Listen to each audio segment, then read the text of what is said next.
Hello children, since we have completed learning the sounds of group 1, it's time to read words. So come on, speak the sounds with me and try to blend these sounds to form words.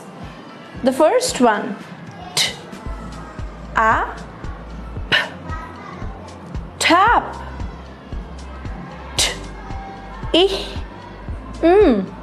tin, p, ich, pen, p, a, t, pant. Happy learning!